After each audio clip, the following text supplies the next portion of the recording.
Olá, o canal Cidadania e Ecologia Urbana apresenta o seu segundo programa que tem como tema a dengue. Vamos mostrar a doença, o mosquito, o seu combate e toda a parte de epidemiologia.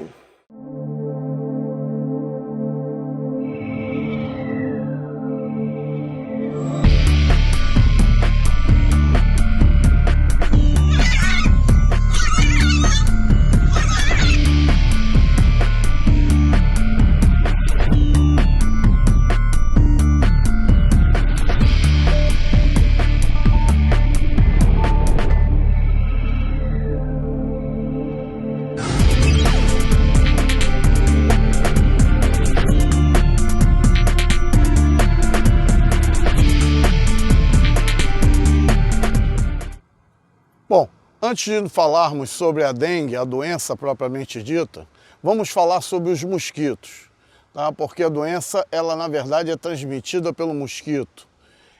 O mosquito não tem a doença, ele na verdade, ele pica alguém que tem a doença e leva essa doença de uma pessoa para outra. Então, essa é a função, é o que nós chamamos de vetor. É o animal que leva a doença de uma pessoa para outra. Então, nós temos que diferenciar os mosquitos, porque basicamente temos 3 espécies de mosquitos diferentes e que atormentam a vida na cidade. O Culex, que é o pernilongo comum, que é o transmissor da filariose, também conhecida como elefantíase, uma doença que está praticamente erradicada do Brasil. Temos o Aedes, que é um mosquito que transmite a dengue, a zika, a chikungunya e Deus mais sabe o que. E temos também o mosquito palha, Phlebotomus, tá? que é um mosquito transmissor da leishmaniose. Tá? Então são basicamente esses 3 mosquitos, mas nós vamos fazer a comparação entre o Culex e o Aedes, pois o Phlebotomus é bem diferente, bem menor e uma biologia totalmente diferente. Bom, para começar, todo mosquito ele coloca os ovos dentro de água. Tá? Então o Culex, que é o pernilongo comum, ele usa a água suja, água com matéria orgânica em decomposição. E o Aedes usa a água limpa, porém o Aedes está se adaptando cada vez mais e já se encontra reprodução de Aedes em água poluída, mas ele continua com a preferência sobre a água limpa. Então essa é a diferença dos dois. Bom, o Aedes é um mosquito razoavelmente grande, preto e com as patinhas brancas. E o Culex é um pernilongo menor e mais claro. Então a diferença visual é grande. Então nós temos essas duas diferenças morfológicas que a gente consegue ver e ainda temos a diferença biológica, que é, por exemplo, de atividade. O Culex tem atividade noturna, né, que é o mosquito que faz o zumbido no nosso ouvido e que atormenta a vida da gente durante a noite. O Aedes é um mosquito diurno.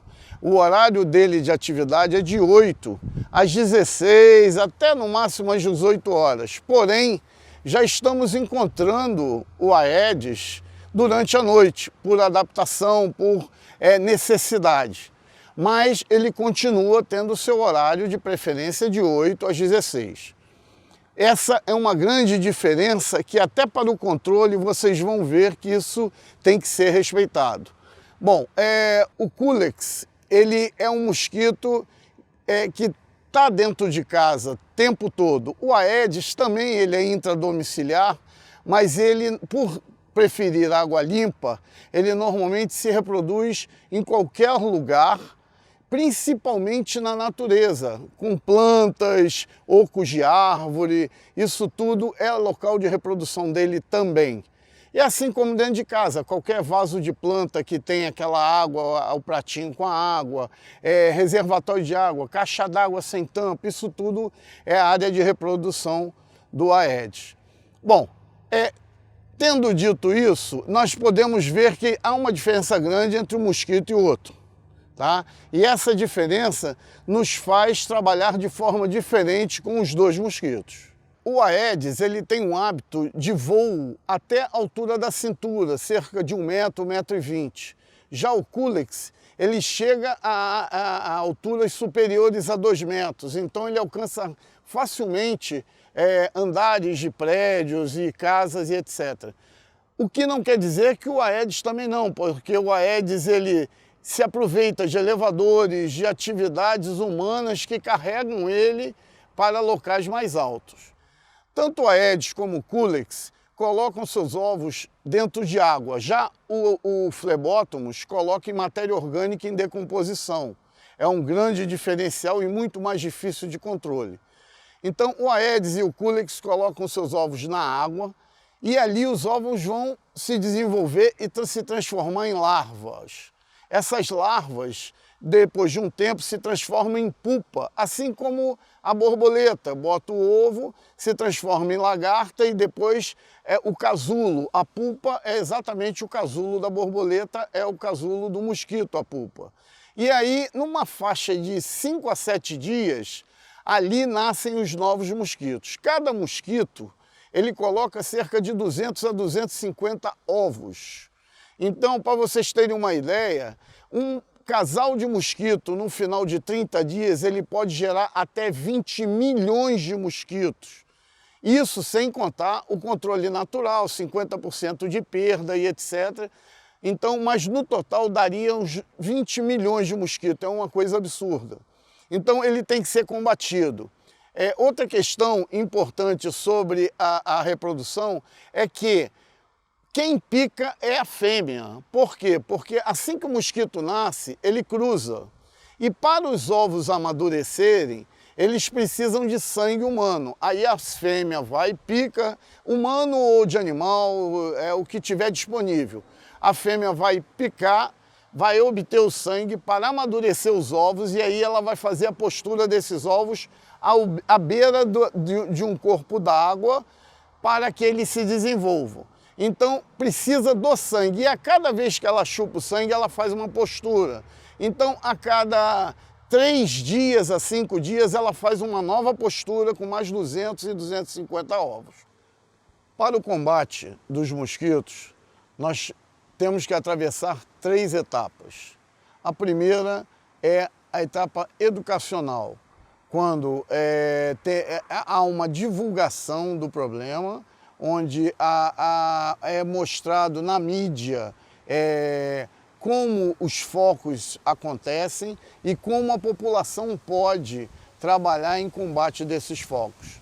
Também é feito um trabalho junto às escolas, um trabalho de educação, junto a empresas e a associação de moradores, etc.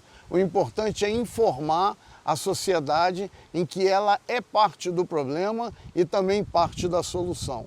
A segunda parte é o combate da fase larvar, ou seja, o combate propriamente dito do mosquito, da sua procriação.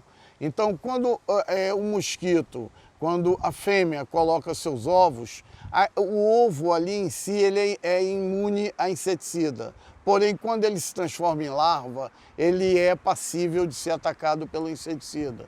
Então, é o momento de combate larvar. E aí é o uso de produtos químicos em reservatórios de água. É a limpeza desses reservatórios, é a retirada desses reservatórios, como nós estamos cansados de ver a questão de garrafas viradas para baixo, tampas em caixa d'água e etc. Essa fase, se usou muitos anos um produto chamado abate, tá? E esse produto gerou uma resistência dos mosquitos, eles já não estão morrendo tanto com esse produto. Então agora também está se usando, agora não, já há algum tempo, um bioinseticida, mas isso é tudo de uso profissional e governamental. Então essa parte é a parte do governo, inclusive o governo é que tem a autoridade de entrar na sua casa, verificar se tem foco, se não tem e lhe orientar como se prevenir. A terceira parte é a parte de combate à fase alada do mosquito, a fase adulta. Esse combate só tem uma forma, é o fumacê. E o fumacê só existe de dois tipos. É a termonebulização, que é uma máquina que queima um óleo. Esse óleo mineral ele é queimado e é lançado o inseticida nessa fumaça, e aí a fumaça carrega o inseticida para bem longe. Tá? E o UBV, que é ultra baixo volume, que é uma máquina que pega o inseticida, quebra em micropartículas e consegue lançar ele ao vento, que também vai bastante longe.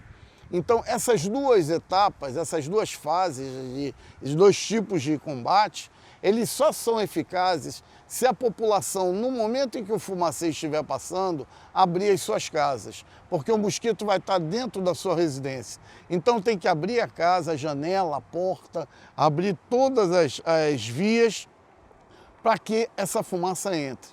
É totalmente inofensivo ao ser humano, somente os mosquitos são atacados.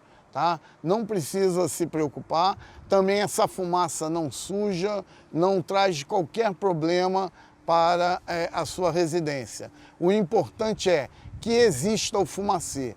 Agora, infelizmente, há muitos anos que a gente não vê esse fumacê acontecer. Né? Vamos ver, o futuro está aí, o verão está chegando, a dengue está crescendo no Brasil inteiro, aqui no Distrito Federal também, como em qualquer lugar. Como vocês podem ver, o fumacê é de extrema importância, inclusive para o combate do mosquito Phlebotomus da leishmaniose. Mas isso vai ser assunto para um programa específico. Bom, existe um outro problema que nós temos que trabalhar, que é o problema da epidemiologia. Existe todo um sistema de controle, onde a doença está crescendo, onde não está. Porém, eu identifiquei um problema sério no formulário de notificação obrigatória. Então, quando alguém chega no hospital e diz, eu estou com dengue, o médico tem que fazer uma notificação obrigatória preenchendo um formulário. Só que existe um problema. Vamos dar um exemplo aqui de Brasília. Um morador do plano piloto tem seus funcionários, sua empregada doméstica, ela mora no entorno. Só que ela contrai a dengue e vai ao médico aonde? Perto da sua casa. Quando ela chega no hospital perto da sua casa, o médico identifica, está com dengue, e aí preenche o formulário. E ao observar esse formulário, eu vi que não existe o local de trabalho da pessoa.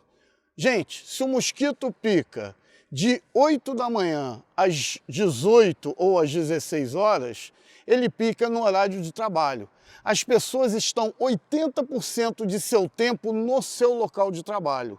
Então é fundamental que se saiba onde a pessoa mora, porque provavelmente, não 100% dos casos, óbvio, porque tem final de semana, as pessoas são contaminadas no seu local de trabalho. Tá? Então isso não é visto no formulário, e isso é uma coisa necessária. Bom, gente, essa é a questão. Se nada for feito para mudar, nós teremos um verão próximo com proporções de Covid-19, só que com relação à dengue. Então, vamos fazer esse vídeo alcançar mais pessoas.